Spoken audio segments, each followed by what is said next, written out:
नमस्कार। प्राइम समाचारमा स्वागत छ। म रोहन श्रेष्ठ र म प्रकाश घिसिङ। प्राइम समाचार सुरु गरौँ अहिलेसम्मका मुख्य समाचारबाट। भोलिको सचिवालय बैठकमा नेकपा अध्यक्ष ओली उपस्थित हुनेमा शंका, प्रतिवेदन छलफल नरोक्ने प्रचण्ड नेपाल पक्षको निष्कर्ष, विवादमा राष्ट्रपति सक्रियताप्रति कानुनवेदको आपत्ति। प्रमुख विपक्षी कांग्रेसले तनहुमा वरिष्ठ नेतालाई पक्राउ गरेकोमा सरकार विरुद्ध मङ्सिर 29 गते देशभर प्रदर्शन गर्ने, संघीय संसदको अधिवेशन तत्काल बोलाउन माग। पछिल्लो 24 घण्टामा 16 जना कोरोना संक्रमितको मृत्यु, 1272 जनामा संक्रमण पुष्टि, संक्रमित मध्ये 2,21,847 जना निको। कोरोना विरुद्धको खोप ल्याउने अन्तिम तयारीमा शक्ति राष्ट्रहरू, नेपालले भने प्रभावकारी प्रक्रिया अघि बढाउन सकेन, खोपलाई विश्वव्यापी साझा सम्पत्ति बनाउनु पर्नेमा प्रधानमन्त्रीको जोड। सीमा विवादले चिसिएको नेपाल भारत सम्बन्धमा नयाँ आयाम, रोकिएको द्विपक्षीय वार्ता विदेश सचिवको भ्रमणपछि सुरु, भारतमा परराष्ट्र मन्त्री स्तरीय वार्ताको भने तयारी। इरानद्वारा युरेनियम प्रशोधन बढाउने कानुन पारित, आफ्नो परमाणु क्षेत्रको निरीक्षण गर्न राष्ट्रसङ्घलाई प्रतिबद्ध गर्ने।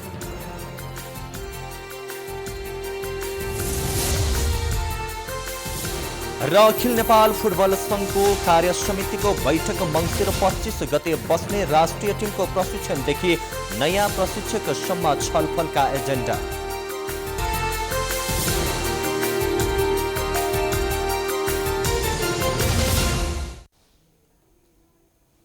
अब समाचार विस्तारमा। सत्तारूढ दल नेकपाको सचिवालय बैठक भोलि बस्दैछ। विवाद बढेर दुई अध्यक्ष बीचको बोलचाल नै बन्द भएको अवस्थामा भोलि बैठक बस्न लागेको हो। विवादका बीच गत बुधबार बोलाइएको सचिवालय बैठकमा केपी ओली उपस्थित नभएपछि भोलिका लागि अर्को मिति तय गरिएको हो। ओलीले अर्का अध्यक्ष पुष्पकमल दाहालको प्रतिवेदन फिर्ता गर्नुपर्ने माग गर्दै आएका छन्। दाहालले आफूमाथि झुटा आरोप लगाएर प्रतिवेदनको नाममा सचिवालयमा पेश गरेको भन्दै ओली रुष्ट बनेका छन्। यद्यपि ओलीले पनि दाहालको प्रतिवेदनको लिखित जवाफ स्वरूप अर्को प्रतिवेदन सचिवालयमा पेश गरिसकेका छन्। दुवै अध्यक्षको प्रतिवेदनमाथि छलफल गर्न भन्दै सचिवालय बैठक बोलाइएको हो। प्रतिवेदन नै उचित नभएकोले छलफल पनि आवश्यक नरहेको धारणा व्यक्त गरेका ओली भोलिको बैठकमा उपस्थित हुन्छन् वा हुँदैनन् भन्ने निश्चित छैन।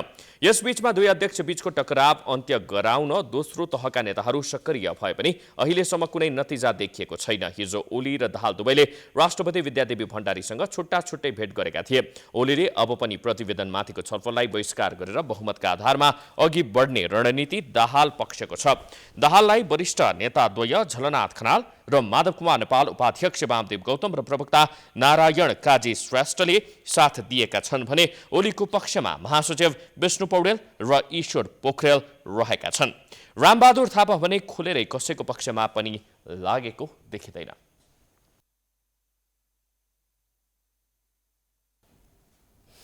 संविधानले राष्ट्रपतिलाई तटस्थ राखेको छ, तर राष्ट्रपति विद्यादेवी भण्डारी दलीय गतिविधिमा सक्रिय हुने गरेकी छिन्। सत्तारूढ दल नेकपाको विवादमा भण्डारीको भूमिका रहने गरेको छ भने बिहिबार एकै दिन नेकपाका अध्यक्ष द्वयसँग ओलीले भेटवार्ता गरेपछि राष्ट्रपति पदको गरिमा माथि नै प्रश्न उठाएको छ। 2074 को निर्वाचनपछि राष्ट्रपतिको भूमिका पटक पटक विवादमा तानिएको छ। पछिल्लो समय राष्ट्र प्रमुखले आफूलाई राष्ट्रको प्रमुखका रूपमा भन्दा पनि बढी एउटा दल र दलभित्र पनि एउटा गुटको प्रमुखका रूपमा भूमिका निर्वाह गर्न थालेको टिप्पणी कानुनविदहरूले गरिरहेका छन्। तत्कालीन नेकपा एमालेको उपाध्यक्ष समेत भइसकेकी राष्ट्रपति विद्यादेवी भण्डारी राजनीतिबाट निरपेक्ष रहन नसक्नु स्वाभाविक भए पनि राष्ट्र प्रमुखका रूपमा देश र जनताको समस्याको तुलनामा बढी सत्तारूढ दलको आन्तरिक मामिलामा चासो राख्नु सामान्य नागरिकका लागि पाच्य देखिएको छैन। अब त्यो तटस्थतामा बस्नुपर्ने राष्ट्रपतिले अब आफ्नो सम्पूर्ण पदीय जिम्मेवारी दायित्व शपथलाई बिर्सेर एउटा अमुक पार्टी, त्यो पार्टीभित्रको पनि अमुक गुटको मात्रै म व्यक्ति हुँ भन्ने हिसाबले जुन खालको काम उहाँले गर्नुभएको छ, एकपटक होइन कि पटक पटक त्यो गर्दै आउनु भएको छ। मलाई लाग्छ त्यो अत्यन्त अशोभामान छ त्यसलाई राम्रो मान्न सकिँदैन। राजनीतिक हिसाबले पनि त्यो उचित होइन र संविधानको हिसाबले पनि त्यो संविधान विरुद्धको काम हो। सत्तारूढ नेपाल कम्युनिस्ट पार्टी नेकपा भित्र विवाद चर्किएका बेला राष्ट्रपति भण्डारीले बुधबार प्रधानमन्त्री तथा अध्यक्ष केपी ओली र कार्यकारी अध्यक्ष पुष्पकमल दाहाललाई भेटेकी छिन्। यो भेट त पछिल्लो उदाहरण मात्रै हो। विगतमा पनि नेकपा विवाद उत्कर्षमा रहेका बेला राष्ट्रपति भण्डारीसँग नेताहरूको भेटवार्ता हुने गरेको छ। पछिल्लो समय राष्ट्रपति भण्डारीसँग ओली र दाहालले पटक पटक भेटेका छन्। यसरी दलीय विवाद समाधानमा भूमिका खेल्नु संविधान विपरीत भएको कानूनका जानकारहरू बताउँछन्। जुन राष्ट्रपतिको भूमिका देखिराखेको छ, सम्भवतः उहाँको पार्टीको एउटा गुटको नेता र त्यो नभए पनि पार्टीको नेताको रूपमा उहाँले मिलाउने प्रयास गर्यो, त्यो गर्यो भन्ने जुन कुराहरू आइरहेको छ, यो नैतिक रूपमा पनि विबन्धनकारी छ, संविधानको ठाडो उल्लङ्घन भएको छ र तपाईँ हाम्रो एउटा जुन गार्जियनको रूपमा भूमिका निर्वाह गर्नुपर्ने व्यक्तिले पार्टीभित्रका नेताहरूलाई भेट्दाखेरि प्रत्यक्ष रूपमा चाहिँ संविधानको परिपालक वा मान्यताको भन्दा पनि संविधानको उल्लङ्घन र कानुनको उल्लङ्घन मात्र नगरी सानातिना झिना मसिना कुराहरूलाई शुद्ध लिएर पार्टी सुदृढीकरणमा लागेको महसुस भएको छ। यो अत्यन्तै गलत प्रक्रियाको थालनी हो। पार्टीको राजनैतिक भूमिकामा राष्ट्रपति सक्रिय हुन खोज्दा उनको संवैधानिक भूमिका कमजोर हुन पुगेको राजनैतिक विश्लेषकहरू बताउँछन्। संविधानले राष्ट्राध्यक्षलाई सिङ्गो राष्ट्रले अभिभावक मान्नलाई तटस्थ पद दिएको हो, तर राष्ट्रपतिबाट जुन सक्रियता देखाइएको छ त्यसलाई उचित मान्न सकिँदैन। राष्ट्रपति स्वयंले यस्तो प्रवृत्तिलाई सच्याउनुको विकल्प छैन। नेकपा स्थायी कमिटी सदस्य अष्टलक्ष्मी शाक्यले प्रधानमन्त्री तथा पार्टी अध्यक्ष केपी शर्मा ओली बहुमतबाट भाग्न नमिल्ने बताएकी छिन्। शुक्रबार थापाथली क्याम्पसमा नेकपाका प्रचण्ड नेपाल पक्षको विद्यार्थी भेलापछि सञ्चारकर्मीहरूसँग कुराकानी गर्दै शाक्यले ओलीले सहमतिमा आउनुपर्ने कि बहुमतको निर्णय स्वीकार गर्नुपर्ने बताएकी हुन्। शाक्यले प्रधानमन्त्री ओली अब बहुमतबाट कसै गरी भाग्न नमिल्ने उल्लेख गरिन्। राष्ट्रपति विद्यादेवी भण्डारीको पछिल्लो सक्रियता पनि अस्वाभाविक रहेको भन्दै उनले पार्टीभित्र चलखेल गर्न नमिल्ने स्पष्ट पारिन्। उनले पार्टीभित्रको बहसले नै पार्टीलाई एक ढिक्का बनाउने निष्कर्ष निस्कने विश्वास व्यक्त गरेकी छिन्। एकअर्कामा आलोचनै भनौँ न गरेर चाहिँ प्रस्तुत भएर खुलाखुलस्त ढङ्गले छलफल गर्नु हो भने भोलि जान्छ, पर्सि जान्छ, एक दुई दिन जान्छ होला। गइसकेपछि चाहिँ एउटा निष्कर्ष अब कसरी एक ढिक्का बनाएर पार्टीलाई एक ढिक्का बनाएर कसरी अगाडि बढाउने भन्ने कुराहरू एउटा निष्कर्षमा पुग्नै पर्छ। त्योभन्दा विकल्प अरू चाहिँ खोज्नुभयो भने नोक्सान चाहिँ हुन्छ। जसले सहमतिको भनौँ न दस्तावेज बैठकमा बसेर छलफल गर्ने चाहिँ म मान्दिनँ भन्नुहुन्छ, उहाँलाई नै धेरै नोक्सान हुन्छ भन्ने चाहिँ मलाई लाग्छ। भेलामा नेकपा नेत्री रामकुमारी झाँक्रीले पार्टीमा विद्रोह सुरु भएको बताइन्। उनले सचिवालयमा साझा प्रस्ताव आउने सम्भावना पनि कम रहेको उल्लेख गरेकी छिन्। आज तपाईहरु पार्टी एकताको पक्षको कुरा गर्दै गर्दा निरपेक्ष यही अवस्थाको एकताको कुरा होइन, हामी रूपान्तरण सहितको एकताको पक्षमा छौं र अनेरासम्म हाम्रो पार्टी, हामी त्यसका सदस्यहरू, हामी पार्टीको एकता रूपान्तरण सहितको एकताको पक्षमा छौं। यो रूपान्तरण कहाँबाट हुनेछ भने जब कमिटी प्रणालीमा गइनेछ, विभिन्न विषयहरूमा छलफल हुनेछ, छलफलबाट आएका निष्कर्षकै आधारमा हामी अगाडि बढ्नेछौँ।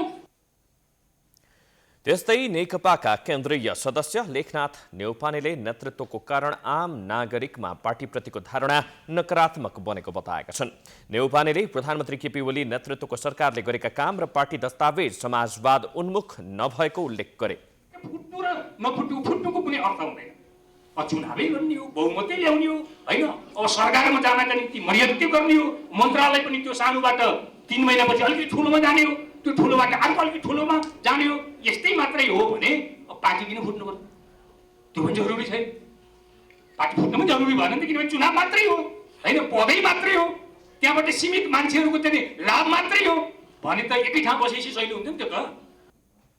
नेकपाको विवाद चर्किएका बेला प्रचण्ड नेपाल पक्षको भेला सम्पन्न भएको हो।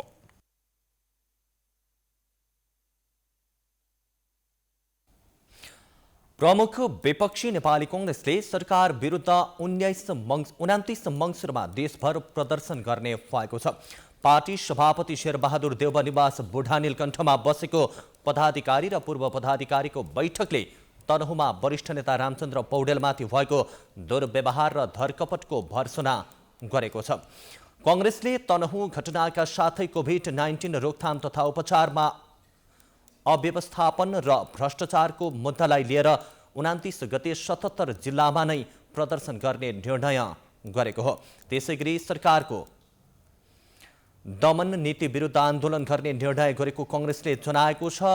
बैठकपछि वरिष्ठ नेता पौडेलले राज्यले दमनकारी र राज्य सर्वस्वतवादतर्फ जान लागेको भन्दै कांग्रेसले विरोध गर्न लागेको बताए। पौडेलले सरकार प्रतिगमनतर्फ उन्मुख रहेको भन्दै अब यो भन्दा धेरै सहन नसक्ने र आफूमाथि भएको प्रहरी दमन सरकारी नीति अन्तर्गत नै भएको जिकिर समेत गरे। पौडेलले सरकारलाई सचेत गराउन एक दिने विरोध कार्यक्रम समेत राखिएको जानकारी पनि दिए। सर्वसत्तावादको बाटोमा जान लाग्यो यो एउटा घटना मात्रै होइन, यस्ता घटना गाउँ गाउँमा जिल्ला जिल्लामा आएका थिए। यसले अहिले पराकाष्ठा लियो। जबकि मलाई त्यस कारण चाहिँ नि अब योभन्दा बढी हामीले सहन सकिन्न होइन, किनभने देश हेर्दा हेर्दै चाहिँ नि प्रतिगमनतिर सर्वसत्तावादतिर लान खोजिया छ। हामी त्यसलाई रोक्ने काङ्ग्रेसको कर्तव्य हो। त्यसो भएर अब हामी चाहिँ नि एकपटक सरकारलाई सचेत गराउन एक दिने विरोध कार्यक्रम राख्छौँ।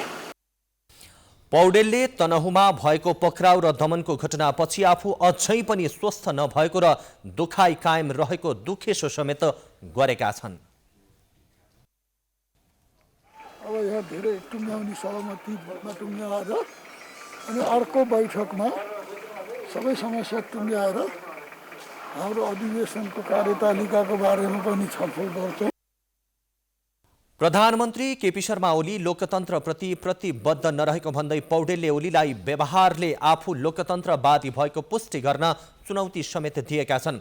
त्यसैगरी बैठकले संघीय संसदको अधिवेशन छिटो बोलाउन सरकारको ध्यानकर्षण समेत गराएको छ। जटिलता चुनौतीपूर्ण अवस्थामा सरकार आफ्नै दलको द्वन्द्वमा अल्मलिएको भन्दै कांग्रेसले जनजीविकाका मुद्दाहरू उठाउने थलो संसदको अधिवेशन छिट्टै बोलाउनु पर्नेमा जोड दिएको छ। पार्टीको पहिलो बैठकबाट आन्तरिक कुरालाई टुङ्ग्याएर अधिवेशनका विषयमा पनि छलफल गर्ने जानकारी दिँदै त्यसपछि विरोधका सशक्त कार्यक्रमलाई अघि बढाउने पौडेलले बताए। नेपालमा शुक्रबार थप 1272 जनामा कोरोना पुष्टि भएको छ। नेपालमा कोरोना संक्रमितको संख्या 2,38,861 पुगेको छ। संक्रमित मध्ये 2,41,847 कोरोना संक्रमणबाट निको भएका छन्। कोरोनाका कारण अब थप 16 जनाको मृत्यु भएको बताइएको छ। पछिल्लो 24 घण्टामा देशभर 1272 जनालाई कोरोना भाइरस संक्रमण पुष्टि भएको छ। स्वास्थ्य तथा जनसङ्ख्या मन्त्रालयका अनुसार 8031 जनाको पीसीआर परीक्षण हुँदा काठमाडौँ उपत्यकामा 606 जनासहित थप 1272 जनालाई कोरोना पोजिटिभ देखिएको हो।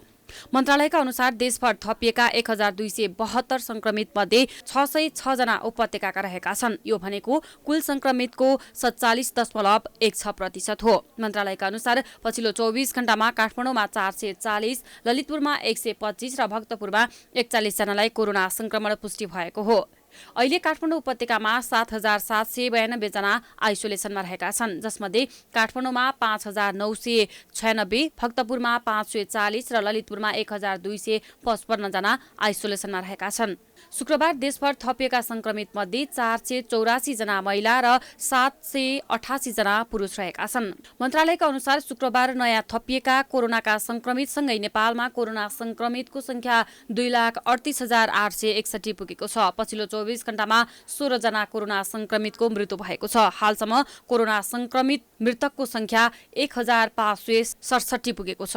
हालसम्म कोरोना संक्रमितको मृतकको संख्या 1567 पुगेको छ। त्यसैगरी पछिल्लो 24 घण्टामा कोरोना मुक्त भएर 1575 जना डिस्चार्ज भएका छन्। नेपालमा हालसम्म कोरोना मुक्त हुने संख्या 21,847 पुगेको छ।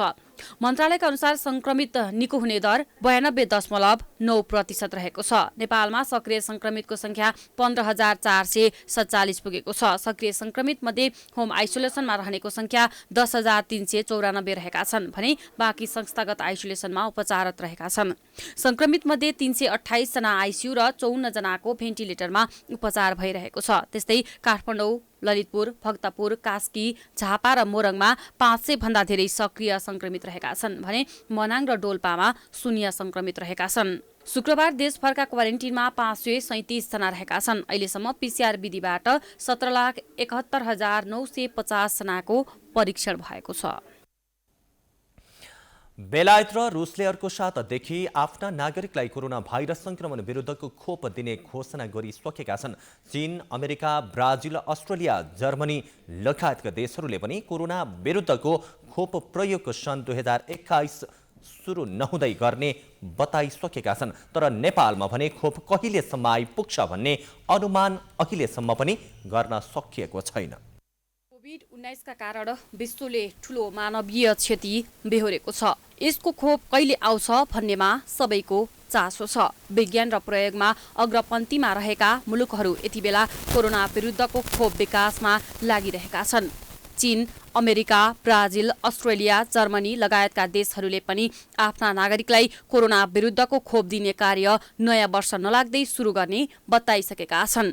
बेलायत र रुसले अर्को सातादेखि आफ्ना नागरिकलाई कोरोना भाइरस संक्रमण विरुद्धको खोप दिने घोषणा गरिसकेका छन्। तर नेपालमा भने खोप कहिलेसम्म आइपुग्छ भन्ने अनुमान अहिलेसम्म गर्न सकिएको छैन। यद्यपि सरकारले त्यसका लागि आवश्यक तयारी गरिरहेको बताउँदै आएको छ। विभिन्न मुलुकमा खोपको चर्चा र छलफल भइरहे तापनि अहिलेसम्म उक्त कम्पनीबाट लिखित रूपमा जानकारी नआएको हुनाले नेपालमा उक्त भ्याक्सिन कहिलेसम्म आउँछ भन्ने टुङ्गो लागेको छैन। जुन चर्चामा आएका, चाहे त्यो अक्सफोर्ड होस्, चाहे त्यो आइबिआई होस्, चाहे त्यो के अरे चाइनिज भ्याक्सिन होस्, यी सबै भ्याक्सिनको चर्चामा छन्, इन्ट्रेस्टेड भएको छन्। तर उनीहरूले हाम्रो मुलुकमा आएर लिखित रूपमा जुन वैज्ञानिक त्यसका प्रपोजलहरू, प्रस्तावहरू हुन्छन् त्यो अहिलेसम्म दिन नसकेको अवस्था भएको हुनाले कहिलेसम्म आउँछ त्यो ठ्याक्कै भन्न त सकिँदैन।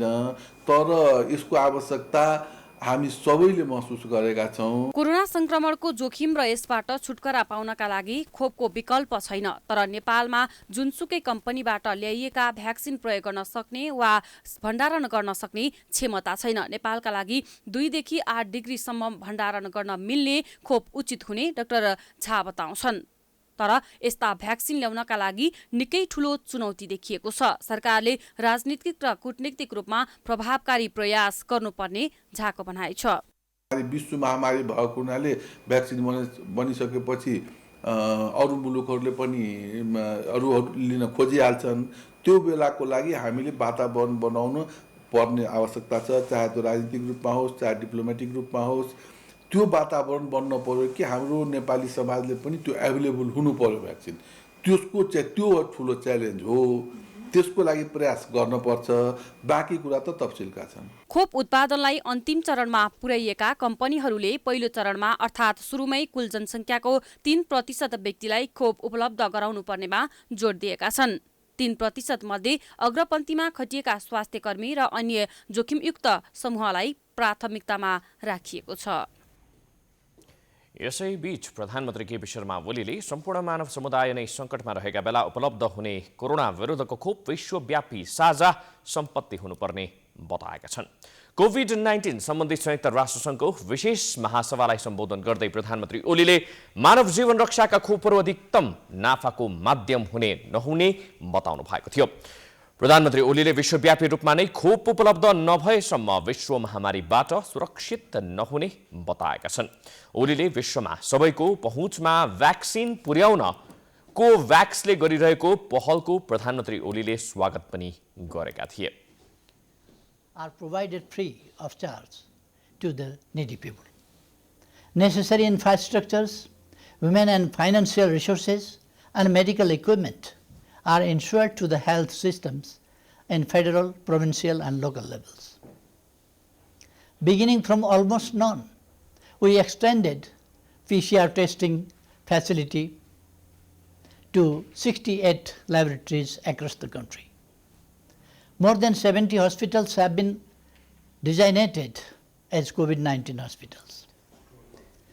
We are moving ahead with the target of building hospitals with basic healthcare facilities in all 753 local levels. COVID-19 लाई केन्द्रित गरेर राष्ट्रसङ्घले विशेष महासभाको आयोजना गरेको थियो। उक्त सभाका लागि प्रधानमन्त्री ओलीले गरेको सम्बोधनको भिडियो रेकर्ड गरेर राष्ट्रसङ्घ पुर्याइएको थियो। अहिलेको सङ्कटले पाठ सिकाएको बताउँदै ओलीले संसारलाई सानो डुङ्गा र हरेक नागरिकलाई यात्रीका रूपमा चित्रित गरेका थिए। कोरोना महामारी बारे विशेष सेसनमा 37 देशका प्रमुख र 39 जना सरकारका प्रमुख सहित विश्वका 155 नेताहरूले सम्बोधन गरिरहेका छन्।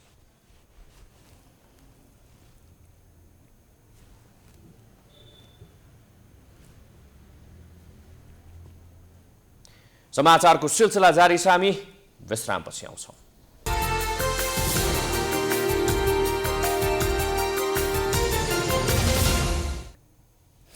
विश्रामपछि स्वागत छ बाँकी समाचार। सीमा विवादले तिक्तता बढेको नेपाल भारत सम्बन्धमा बिस्तारै सकारात्मक सङ्केत देखिन थालेको छ। पछिल्लो 1.5 महिनाको अवधिमा भारतबाट 3 जना उच्च अधिकारीले भ्रमण गरेका छन् भने अब नेपालबाट पनि परराष्ट्र मन्त्री भारत जाने चर्चा छ। भारततर्फबाट नेपालसँगको सम्बन्ध सुधारका अभिव्यक्तिहरू पनि आउन थालेका छन्। ले तिक्तता बढेको नेपाल भारत सम्बन्धमा बिस्तारै सकारात्मक संकेत देखिन थालेको छ। पछिल्लो 1.5 महिनाको अवधिमा भारतबाट 3 जना उच्च अधिकारीले भ्रमण गरेका छन्। अब नेपालबाट पनि परराष्ट्र मन्त्री भारत जाने चर्चा छ। कार्तिक 5 गते भारतीय गुप्तचर संस्था RAका प्रमुख सामन्त कुमार गोयल नेपाल आए। केही घण्टाको भ्रमणको लागि काठमाडौँ आएका गोयलले प्रधानमन्त्री केपी ओलीसँग भेटेर फर्किएका थिए। उनको भ्रमण गोप्य र रहस्यमय बनाइएको भन्दै आलोचित भयो। तर पनि भारतका प्रधानमन्त्री नरेन्द्र मोदीले दूतको रूपमा गोयललाई पठाएको नेपाल सरकारको दाबी छ। उक्त भेटमा के कुराकानी भयो भन्ने बारे सार्वजनिक गरिएन।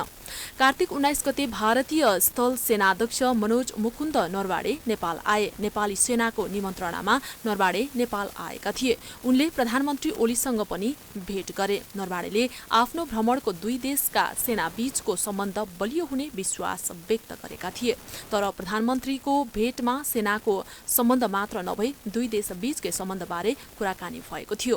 मङ्सिर 11 गते भारतीय विदेश मन्त्रालयका सचिव हर्षवर्धन श्रृङ्गला नेपाल आए। उनको भ्रमणको उद्देश्य भने गोयल र नरवाडेको जस्तो सामान्य थिएन।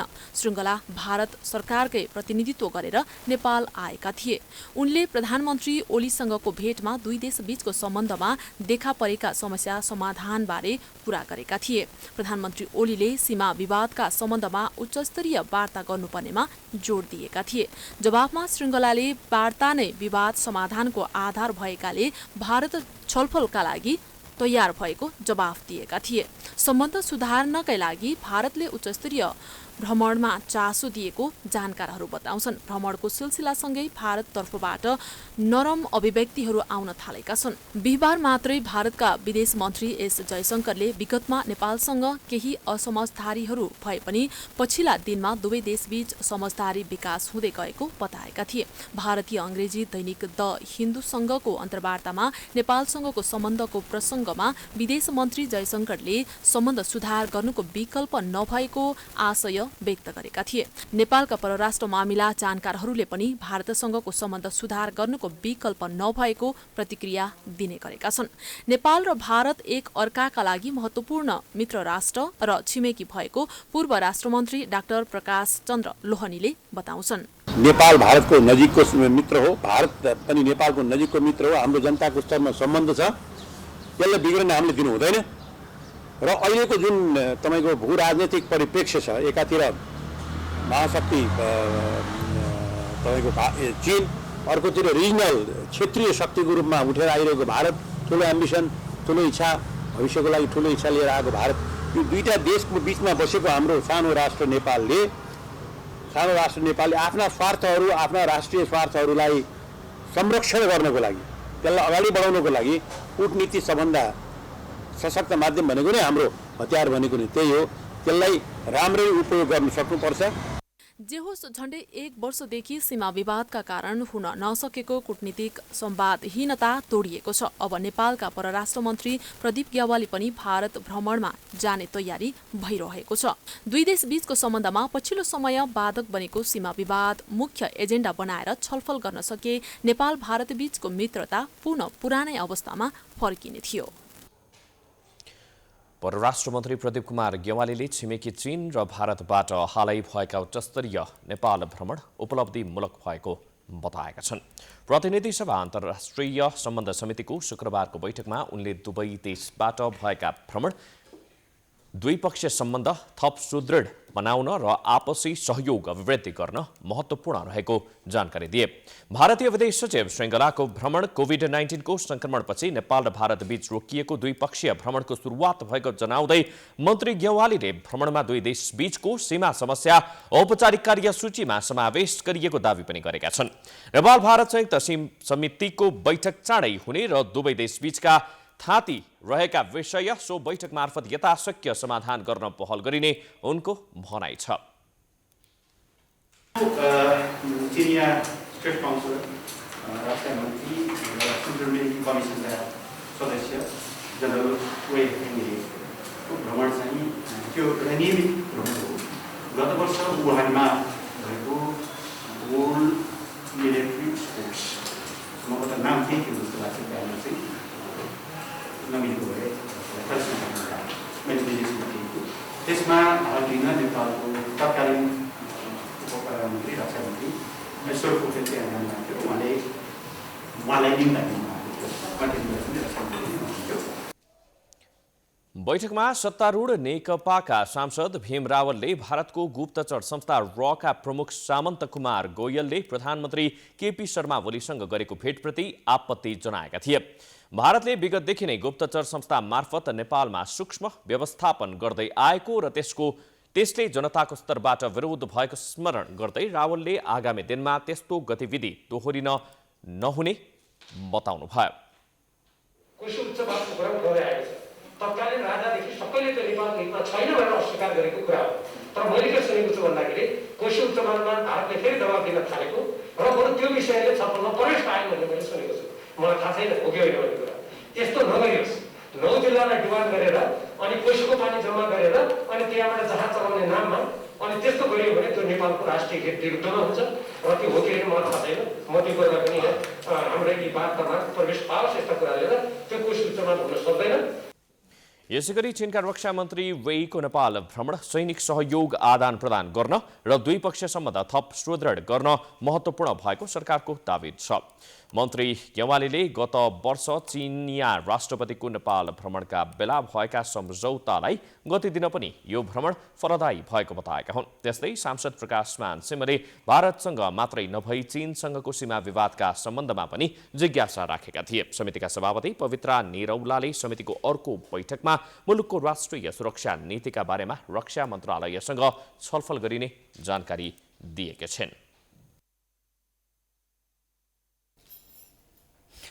नेपालमा गाँजा प्रतिबन्ध छ। यसको खेती, किनबेच र प्रयोगलाई कानुनले अवैध भनेको छ। उक्त कानुन संशोधन गरेर गाँजा खेतीलाई वैधानिकता दिनुपर्ने माग भने उठिरहेको छ। प्रतिनिधि सभा र बागमती प्रदेशमा गाँजा खेती खुल्ला गर्ने व्यवस्थासहितको विधेयक दर्ता भएको 9 महिना भइसकेको छ। उता संयुक्त राष्ट्र सङ्घले पनि गाँजालाई हानिकारक लागु औषधको सूचीबाट हटाएको छ। खेतीका लागि उचित हावापानी भएको मुलुकमा पर्छ, तर यसको खेती गर्न कानुन त प्रतिबन्ध छ। गाँजा लागु औषध भएकाले यसको खेती, किनबेच र प्रयोगमा प्रतिबन्ध लगाइएको हो। गाँजालाई लागु औषधको रूपमा नलिई आर्थिक स्रोतका रूपमा खेती गर्न पाउनुपर्ने माग उठ्दै आएको छ। गाँजा खेती खुलाउनु पर्ने माग सहितको विधेयक प्रतिनिधि सभा र बागमती प्रदेश सभामा दर्ता भएको 9 महिना भइसकेको छ, तर विधेयकले कानुनको रूप लिन पाएको छैन। केही सांसदहरूले गाँजा खेतीलाई कानुनी मान्यता दिएर रोजगारी सृजना गर्नुपर्नेमा जोड दिइरहेका बेला संयुक्त राष्ट्र सङ्घले गाँजालाई हानिकारक लागु औषधको सूचीबाट हटाएको छ। विश्व स्वास्थ्य संगठन WHO को यो श्रृङ्खलाबद्ध सुझावपछि गाँजालाई राष्ट्रसङ्घीय लागु औषध सम्बन्धी आयोग UNCND ले हानिकारक लागु औषधको सूचीबाट हटाएको हो। बुधबार भएको मतदानमा UNCND-का 53 सदस्य मध्ये 27 मुलुकले पक्षमा र 25ले विपक्षमा मतदान गरेका छन्। गाँजालाई हानिकारक लागु औषधको सूचीबाट हटाउनु पर्ने पक्षमा नेपालले पनि मतदान गरेको छ। अब नेपालमा पनि गाँजा खेतीलाई वैधानिकता दिने प्रक्रिया अगाडि बढ्छ कि भन्ने अपेक्षा गर्न सकिन्छ। नेपाल सरकारले पनि अब गाँजा खेतीलाई वैधानिकता दिन र यसबाट लाभ लिने विषयमा पनि अघि बढ्नुपर्ने प्रक्रिया रोक्न नहुने गाँजा खेतीको पक्षधरहरू बताउँछन्। हामीले जुन कुरा विगत केही महिना अथवा वर्षदेखि भनिरहेको जोडतोडले आवाज उठाइरहेको कुरा जुन भएको छ, यसलाई धेरै स्वागत कदम छ। प्रभावकारी रूपमा यसबाट खरबौँ खरब कमाउने भन्ने जुन कुरा छ त्यसलाई त धेरै मेहनत गर्नुपर्छ। यसका चाहिँ अन्तर्राष्ट्रिय बजारमा चाहिँ हामीले लाने, हाम्रो देशभित्रको बजारमा औषधिसम्म होला, तर हामीले त्यतिले पुग्दैन। निर्यात नगरेसम्म हामीले विदेशी मुद्रा पाउँदैनौँ। त्यसले गर्दा हामी के गर्छौँ भने यो अन्तर्राष्ट्रिय स्तरको बनाएर लैजानको लागि फेरि धेरै मेहनत गर्नु पर्यो। वैज्ञानिक विभिन्न किसिमका विज्ञहरूको चाहिँ नि डेभलपमेन्टहरू चलाउनु पर्ने स्थिति छ। गाँजाको उपयोग औषधि निर्माण तथा यसको रेसाबाट कपडा लगायत सामग्रीहरूको उत्पादन गर्न सकिने गाँजा खेतीको पक्षमा बहस गर्दै आएकाहरूको दाबी छ। यसैगरी गाँजाको काठ, फर्निचर बोर्ड तथा इटा समेतका लागि उपयोगी हुन सक्ने गुण रहेको बताइन्छ। गाँजा खेतीलाई नियमन तथा व्यवस्थापन गर्न बनेको विधेयक बागमती प्रदेशको प्रदेश सभामा दर्ता भएको 9 महिना भइसक्यो। प्रदेश सांसद केशव स्थापितले गैर सरकारी विधेयकको रूपमा सो विधेयक 2076 साल फागुन 20 गते दर्ता गरेका हुन्। यसको अघिल्लो दिन प्रतिनिधि सभामा पनि विधेयक दर्ता भएको थियो। मकवानपुरका सांसद विरोध खतिवड़ाको समर्थनमा पूर्व कानून मन्त्री तथा सांसद शेरबहादुर तामाङले गाँजा खेती गर्न छुट दिनुपर्ने भन्दै गाँजा खेतीलाई नियमन तथा व्यवस्थापन गर्न बनेको विधेयक प्रतिनिधि सभामा प्रस्ताव दर्ता गरेका थिए। विश्वमा वैधानिक र अवैधानिक रूपमा गरी गाँजाको ठूलो कारोबार हुने गरेको छ। कोवेन बैंकले गरेको एउटा अध्ययन अनुसार सन् 2025 सम्म चिकित्सकीय प्रयोग र रमाइलोका लागि समेत गरी करिब 34 अर्ब अमेरिकी डलर बराबरको गाँजा खपत हुने अनुमान गरिएको छ। प्राइम टाइम्स टेलिभिजनको लागि रितास मुखिया, काठमाडौँ। अब एकैछिन स्मरण गरौँ स्वर सम्राट नारायण गोपालको। नेपाली आधुनिक गीत सङ्गीतको क्षेत्रमा नारायण गोपालको स्थानमा पुग्न जो कोहीलाई पनि मुस्किल छ। उनै स्वर सम्राट नारायण गोपालको आज 30औं स्मृति दिवस। विभिन्न कार्यक्रम गर्दै उनै स्वर्गीय गोपाललाई आज स्मरण गरिएको छ।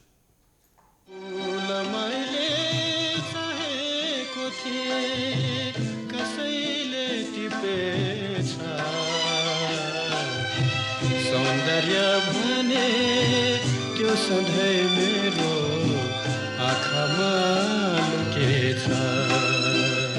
नेपाली सुगम सङ्गीतका यिनै कालजयी शिल्पी एउटा युग जसका अनगिन्ती गीतहरू आज पर्यन्त जीवित छन् र रहिरहनेछन्। नारायण गोपाल सङ्गीत कोषले उनको सम्झना हरेक वर्ष स्मृति दिवसमा विशेष कार्यक्रम गर्दै आएको थियो। यस वर्ष भने कोरोना महामारीका कारण कार्यक्रम प्रभावित भएको छ।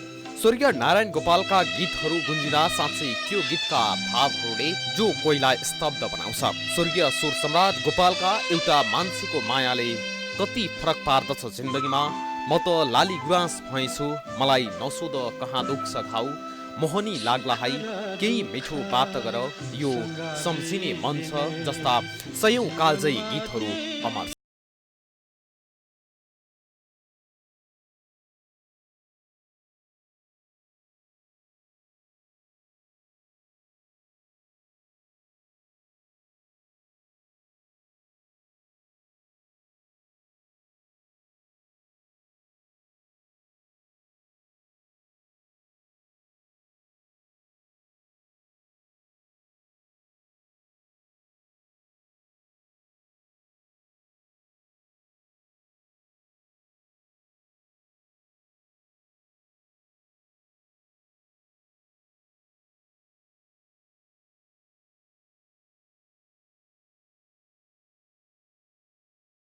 यात्राका क्रममा निकै दुःख कष्ट झेलेका स्वर्गीय गोपालले आफ्नै जीवनकालमा घटेका घटनालाई सङ्गीतका माध्यमबाट पोख्ने गरेका थिए, जुन गीतहरूले अहिले पनि कसैको जिन्दगीमा मेल खाने गरेको छ। 51 वर्षकै उमेरमा सबैलाई रुवाएर भगवानको प्यारो भएका उनी अधिक मात्रामा मदिरा सेवनका कारण धेरै रोगबाट समेत ग्रसित थिए। जुन बेला उनले गाएको आजभोलि हरेक साँझ मात्तिन थालेछु भन्ने गीतले उनको जीवनको वास्तविकता दर्शाउँछ।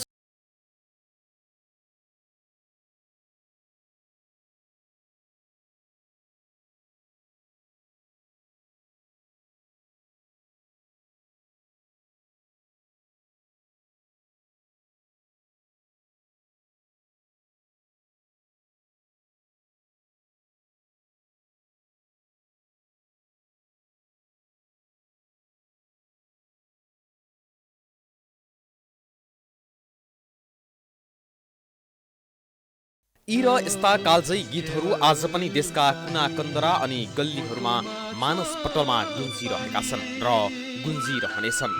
अहिलेका नयाँ पुस्ताले पनि नारायण गोपालका सदाबहार गीतलाई उत्तिकै मन पराउँछन्। विभिन्न कार्यक्रमदेखि गायन रियालिटी शोहरूमा उनका गीत गाउन युवा पुस्ताहरू लालयित हुन्छन्।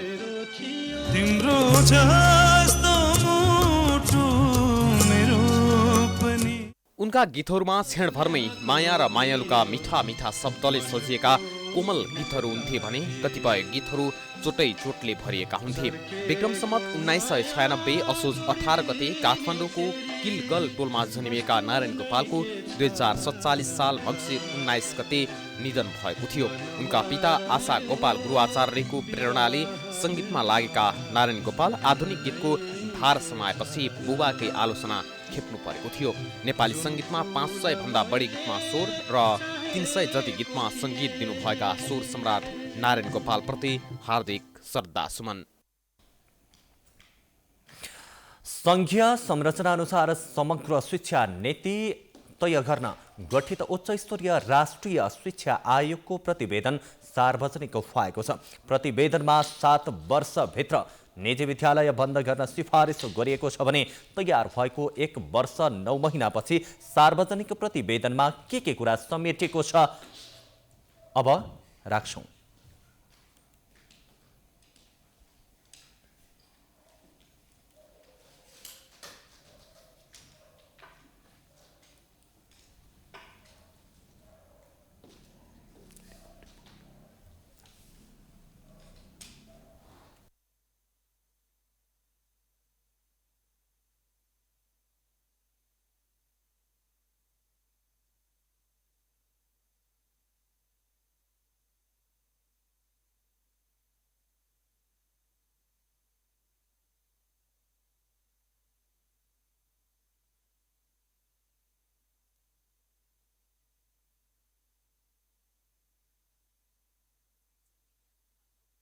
अध्यक्ष रहेका 25 सदस्यीय आयोगका बहुमत सदस्यले शुक्रबार दरबार हाई स्कुलमा प्रतिवेदन सार्वजनिक गरेका हुन्। उच्चस्तरीय राष्ट्रिय शिक्षा आयोगले आफ्नो प्रतिवेदन सरकारलाई 1 वर्ष अघि नै बुझाएको थियो। प्रधानमन्त्री केपी शर्मा ओलीलाई आयोगका अध्यक्ष समेत रहेका शिक्षा मन्त्री गिरिराज मणि पोखरेलले उक्त प्रतिवेदन बुझाएका हुन्। सरकारले प्रतिवेदन सार्वजनिक गर्न आनाकानी गरेको भन्दै आयोगमा 13 जना सदस्यले यो बीचमा प्रतिवेदनमाथि राष्ट्रिय बहस नगरिएकोमा गुनासो गरेका थिए। आयोगले सरकारवालाहरूसँग छलफल गरी आएको सुझाव समेटेर करिब 400 पृष्ठको प्रतिवेदन तयार पारेको थियो।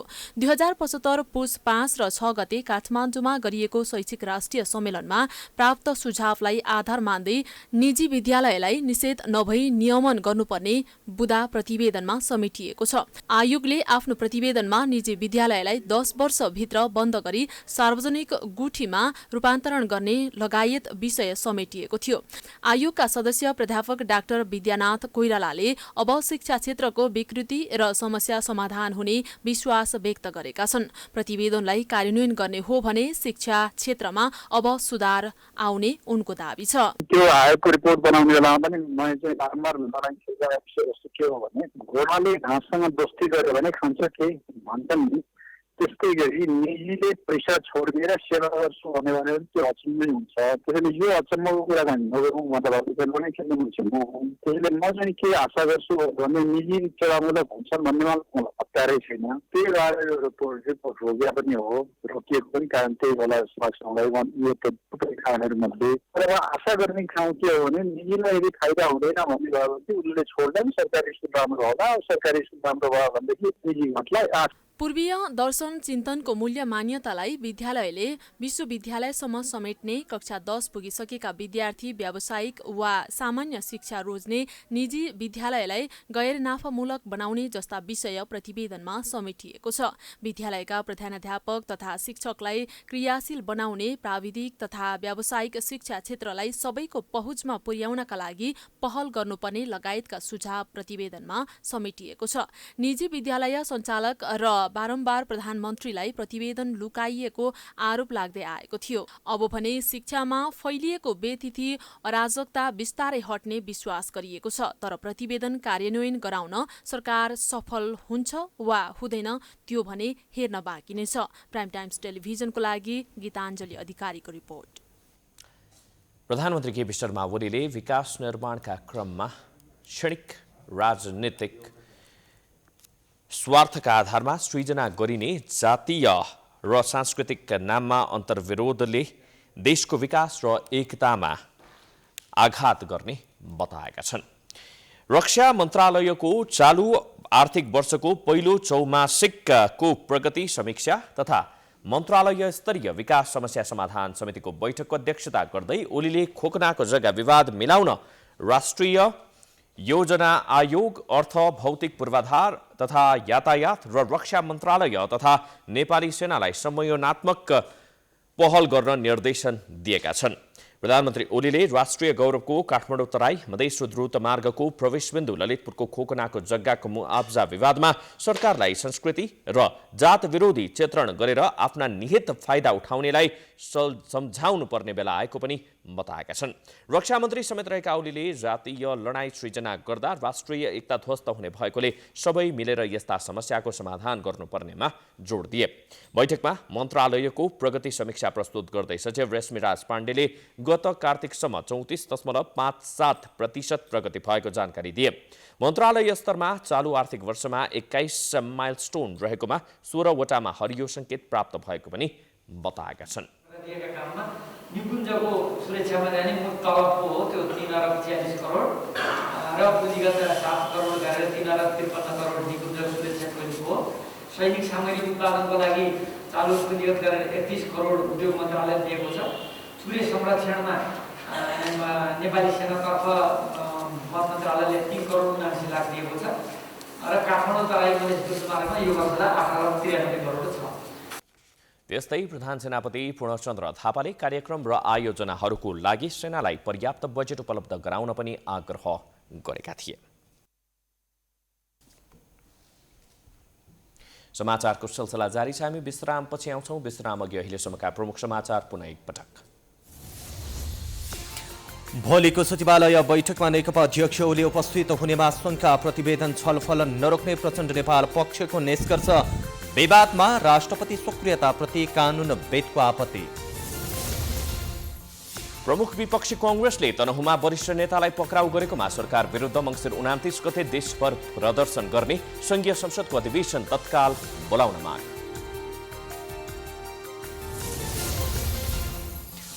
पछिल्लो 24 घण्टामा 16 जना कोरोना संक्रमितको मृत्यु, 1272 जनामा संक्रमण पुष्टि। संक्रमित मध्ये 2,21,847 जना भने निको। कोरोना विरुद्धको खोप ल्याउने अन्तिम तयारीमा शक्ति राष्ट्रहरू। नेपालले भने प्रभावकारी प्रक्रिया अघि बढाउन सकेन, खोपलाई विश्वव्यापी साझा सम्पत्ति बनाउनु पर्नेमा प्रधानमन्त्रीको जोड।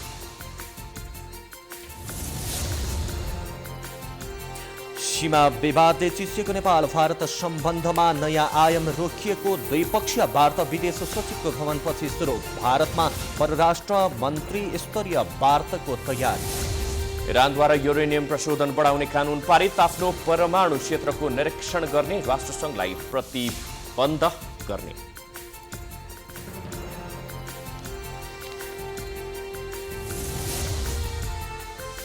र अखिल नेपाल फुटबल सङ्घको कार्यसमितिको बैठक मङ्सिर 25 गते बस्ने। राष्ट्रिय टिमको प्रशिक्षणदेखि नयाँ प्रशिक्षकसम्म छलफलका एजेन्डा।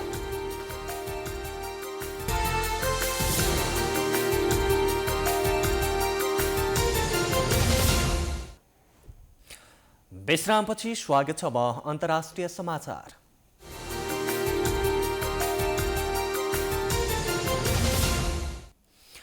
इरानले युरेनियम प्रशोधन बढाउनका साथै आफ्नो परमाणु क्षेत्रको निरीक्षण गर्न राष्ट्रसङ्घलाई रोक्ने भएको छ। इरानको संसदले यस सम्बन्धी कानुन पारित गरेको हो। सरकारले 20% सम्म युरेनियम संरक्षण गर्नुपर्ने उक्त कानुनमा व्यवस्था गरिएको छ। सन् 2015 को परमाणु सम्झौतामा यदि अन्तर्राष्ट्रिय प्रतिबन्धलाई 2 महिनाभित्र खुकुलो नपारिए 3.67% युरेनियम संवर्धन गर्न सकिने प्रावधान समेत उल्लेख थियो। संसदले पारित गरेको कानुन पालना गर्ने अब इरान सरकारले त्यसको करिब 6 गुणा बढी युरेनियम संरक्षण गर्नुपर्नेछ। इरानका वरिष्ठ परमाणु वैज्ञानिक मोहसिन फखरीजादेहको हत्या भएपछि त्यहाँको संसदले यस्तो कानुन पारित गरेको हो। इरानको राजधानी तेहरान स्थित एक सडकमा फखरीजादेहको रहस्यमय तरिकाले हत्या भएको थियो। उनको हत्यामा इजरायलको हात रहेको इरानको दाबी छ। इजरायलको नेतृत्वमा भएको थियो भने उनको हत्यामा इजरायलको हात रहेको इरानीहरूको दाबी रहँदै आएको थियो भने देशबाट निष्कासित समूहले रिमोटको माध्यमबाट चल्ने हतियार प्रहार गरी फखरीजादेहको हत्या गरेको इजरायलको भनाइ छ। उक्त घटनाबारे भने इजरायलले हालसम्म कुनै प्रतिक्रिया जनाइसकेको छैन। अब खेलकुद समाचार।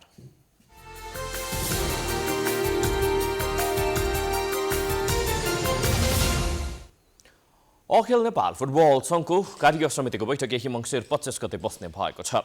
यस पटकको बैठकमा प्रशस्तै छलफलका विषयहरू रहेका छन्। राष्ट्रिय टिमको प्रशिक्षण र नयाँ प्रशिक्षकका विषयमा पनि छलफल हुने बताइएको छ। त्यस्तै एन्फाले जिल्ला र प्रदेशमा पनि पूर्वाधारमा लगानीको विषयलाई बैठकमा उठाउने बताइएको छ।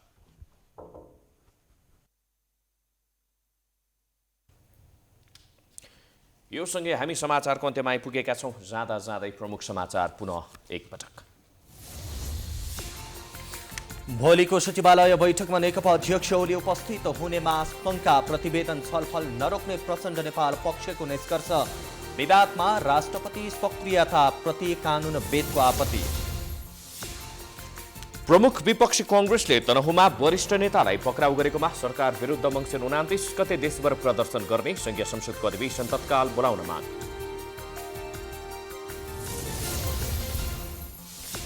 पछिल्लो 24 घण्टामा 16 जना कोरोना संक्रमितको मृत्यु। 1272 जनामा संक्रमण पुष्टि। संक्रमित मध्ये 2,21,847 जना निको। कोरोना विरुद्धको खोप ल्याउने अन्तिम तयारीमा शक्ति राष्ट्रहरू। नेपालले भने प्रभावकारी प्रक्रिया अघि बढाउन सकेन। खोपलाई विश्वव्यापी साझा सम्पत्ति बनाउनु पर्नेमा प्रधानमन्त्रीको जोड।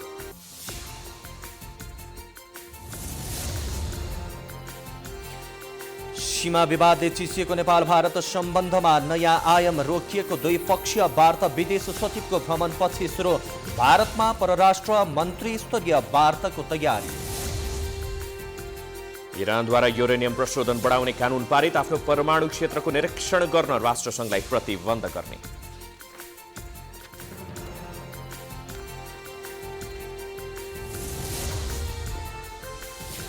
र अखिल नेपाल फुटबल संघको कार्य समितिको बैठक मङ्सिर 25 गते बस्ने। राष्ट्रिय टिमको प्रशिक्षणदेखि प्रशिक्षकसम्म छलफलको एजेन्डा।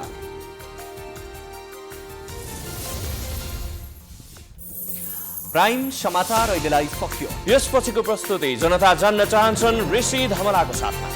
प्राइम टेलिभिजन हेर्दै गर्नुहोला। नमस्कार।